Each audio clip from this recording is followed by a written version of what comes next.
কালীঘাটের বাড়িতে বসে পিসিমণি খুব কষ্ট পাচ্ছেন। এই কষ্ট শুধু তার নিজের জন্যেই নয়, তিনি তার নিজের থেকে বেশি কষ্ট পাচ্ছেন তার ভাইপোর জন্য। আহারে বেচারা, তার বাড়ির সামনে থেকে সমস্ত ব্যারিকেড তুলে দেওয়া হয়েছে। তার বাড়ির সামনে যে হাজারখানেক পুলিশ থাকতো, সেই পুলিশদের সরিয়ে দেওয়া হয়েছে। বেচারার যে ঠাট বার ছিল সব ধুয়ে মুছে গেছে। এখন অন্যদের বাড়ির সামনে যেমন, তার ভাইপোর বাড়ির সামনেও তেমন। সব বাড়িরকে দেখে এখন আলাদা করে বোঝার উপায় নেই। আগে বোঝা যেত যে ওই সামনে দিয়ে যাওয়া যেত না, ঘুরে যেতে হতো। সেখান থেকে কত বাস রুট তুলে দেওয়া হয়েছে, কারণ ভাইপোর বাড়ির সামনে দিয়ে যেত সেই বাস। আর সেই বাড়ির সামনে থেকে এখন গার্ডরেল তুলে দেওয়া হয়েছে, আর ভাইপোর সেই থার্ড বাট নেই। আর যদি পিসিমণি এখন ভয় পাচ্ছেন, তিনি বলছেন যদি কোনো গাড়ি এসে ধাক্কা মারে, ধাক্কাটা শুধু তার ভাইপোর বাড়িতেই মারবে। ভাইপোর বাড়ির সামনে ফুটপাত রয়েছে, ফুটপাতের পরে রাস্তা রয়েছে, আর তাই ভাইপোর বাড়ি রয়েছে বলে ওখানে এখনো ঘিরে রাখতে হবে। এতদিন তিনি ঘিরে রেখেছিলেন, তাহলে নিরাপত্তাটা কি শুধু ভাইপোর জন্যে? আর ভাইপোর বাড়ির সামনের থেকে সেই গার্ডরেল তুলে দিয়েছে, আর তার জন্য পিসি কষ্ট পাচ্ছেন। আরে পিসি, এই ভাইপো তো জেলে যাবে। যখন জেলে যাবে তখন তুমি কি করবে? তখন এই আমাদের দিদিমণি কি করবেন? ভাইপো যখন জেলে যাবেন, আজকে শুধু গার্ডরেল তুলে দিয়েছেন, তিনি বলছেন আমার বাড়ির সামনেও ঠিক একই রকম ঘটনা ঘটছে। সমস্ত লোক এসে নাকি দরজা ধাক্কাধাক্কি করছে। মানুষের খেয়ে দেয়ে কাজ নেই, তার বাড়ির দরজা ধাক্কাচ্ছে। মানুষ তো ব্যারিকেড তোলার পর সেই বাড়ির সেখানে গিয়ে বাড়িটা দেখে এসছে, সেখানে গিয়ে সেলফি তুলে এসছে, আর আশেপাশের মানুষ স্বস্তির নিঃশ্বাস ফেলেছে। তাদের ওপর এতদিন যে নির্যাতন হয়েছিল, সেই নির্যাতনের থেকে মানুষ মুক্তি পেয়েছে। আসলে পিসির বরাবরই যে লক্ষ্য ছিল, সেটা হচ্ছে তারপর তার ভাইপোকে তুলে ধরা। এমনকি যে ভোটে যে গোহারা হেরেছে, সেই গোহারা হারার পরও তিনি তার ভাইপোকে এখনো তুলে ধরে যাচ্ছেন। এই যে তাদের ৮০ জন যে বিধায়ক জিতেছিলেন, সেই তাদের একটা বৈঠক ডেকেছিলেন। বৈঠক হয়েছে, কথা হচ্ছে এই গোহারা হারার পর। সেই সময়ও পিসিমণি ভাইপোকে কিভাবে তুলে ধরেছি জানেন? সবাইকে বলছেন যে অভিষেক প্রচুর খেটেছে, অভিষেক অনেক কাজ করেছে, আর অভিষেকের জন্যেই তারা জিতেছেন। অতএব অভিষেককে সবার সম্মান জানানো উচিত, অভিনন্দন জানানো উচিত। সবাই উঠে দাঁড়িয়ে সম্মান জানান। আর যত বিধায়ক নির্বাচিত হয়েছেন, তারা সব উঠে দাঁড়িয়ে সম্মান জানালেন অভিষেককে। কারা দাঁড়ালেন? অভিষেকের ঠাকুরদার বয়সী যে সমস্ত বিধায়ক, অভিষেক বন্দ্যোপাধ্যায়ের জন্মের আগের থেকে যারা রাজনীতি করছেন, শুধু মমতা বন্দ্যোপাধ্যায় নয়, তারও আগের থেকে যারা বিধায়ক নির্বাচিত হয়েছেন, সেই সমস্ত বিধায়করা অভিষেককে উঠে দাঁড়িয়ে সম্মান জানিয়েছেন, পিসিমণি জানাতে বাধ্য করেছেন। আসলে পিসিমণি চাইছেন তার চলে যাওয়ার পর এই ভাইপোই হবে এই যে কোম্পানি, তৃণমূল কোম্পানি, এই তৃণমূল কোম্পানির তিনি হবেন ম্যানেজার। নমস্কার, আমি প্রদীপ দাস, আর আপনারা দেখছেন দেশপ্রেমিকদের চ্যানেল আমাদের ভারত। যারা প্রথম দেখছেন তাদের অনুরোধ, আপনারা চ্যানেলটি সাবস্ক্রাইব করবেন এবং লাইক করবেন। আজ এই যে পশ্চিমবঙ্গের এই যে পাপের রাজ্য, এই যে পাপের সাম্রাজ্য, এই পাপের সাম্রাজ্যের অবসান হয়েছে। কিন্তু কি জানেন, এই যে সাম্রাজ্যের অবসান ঘটবে, তার ইঙ্গিত শুভেন্দু অধিকারী আগেই পেয়ে গেছিলেন। তিনি জেনে গেছিলেন যে এবার বিজেপি ক্ষমতায় আসছে, আর এই পাপের সাম্রাজ্য, পাপের রাজ্যের ধ্বংস হচ্ছে।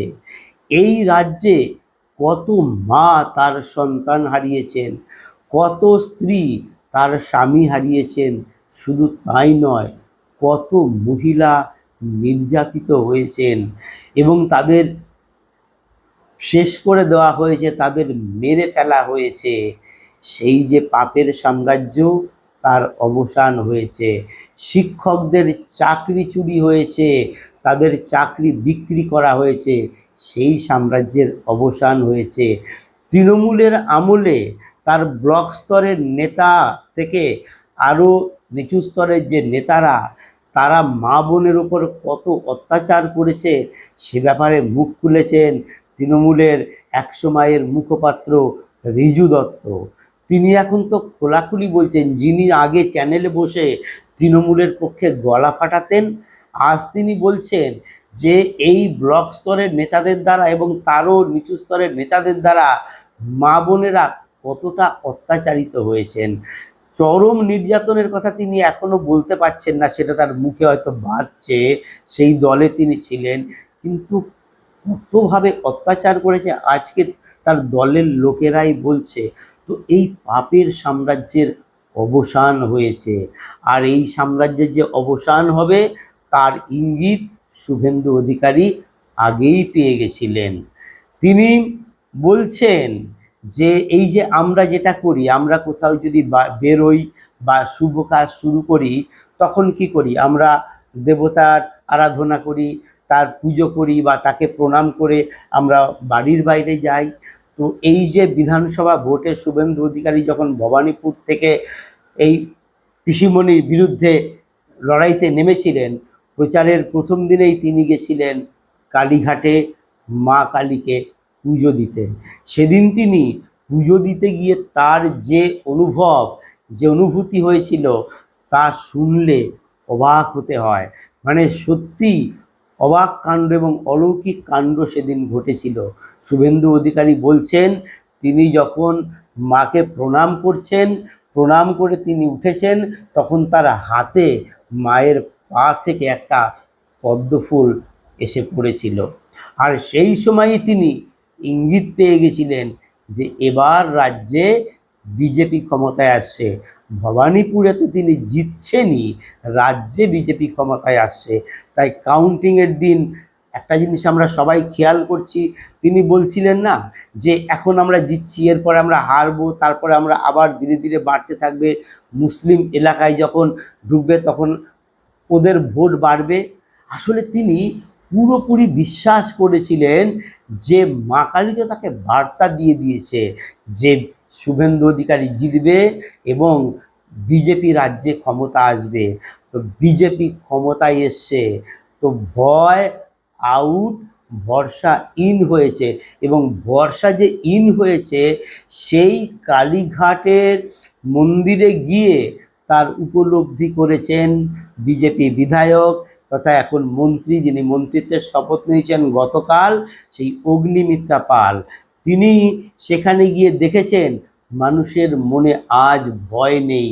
তিনিও আজকে জেতার পর, মন্ত্রী পদে শপথ নেওয়ার পর সেই কালীঘাটে গিয়েছিলেন মায়ের পুজো দিতে। সেখান থেকে তিনি বেরিয়ে বলছেন, আমি যখন পুজো দিচ্ছি সেই সময় চারিদিক থেকে শুনতে পাচ্ছি জয় শ্রীরাম স্লোগান, জয় শ্রীরাম, জয় শ্রীরাম বলছে। অথচ এর আগে যখন এসেছি কেউ বলতে সাহস করতো না, তারা ভয়ে থাকতো। আজ ভয় চলে গেছে বলেই তারা সবাই জয় শ্রীরাম স্লোগান দিচ্ছে। ফলে ভয় আউট, ভরসা ইন হয়েছে। মানুষ আজকে মুখ খুলেছে।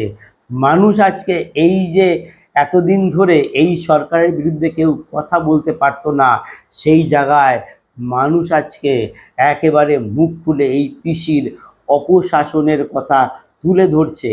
এমনকি তার দলের লোকজনও বলছে, রিজু দত্ত তো বলেছে যে কিভাবে আইপ্যাক টাকা কামাতো।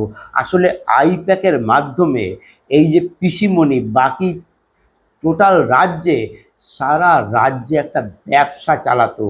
আগে মস্তানরা তোলা তুলতো, আর পিসিমণি সেটা প্রশাসন এবং নিজের দলের মাধ্যমে সেই ব্যবসাটাই চালাতো, তোলা তুলতো। মস্তান বাহিনীকে সাহায্য করত প্রশাসন, তাদের থেকে টাকা চলে যেত একেবারে ওপর দিকে। আবার নিজের দলের থেকেও টাকা কামাতো।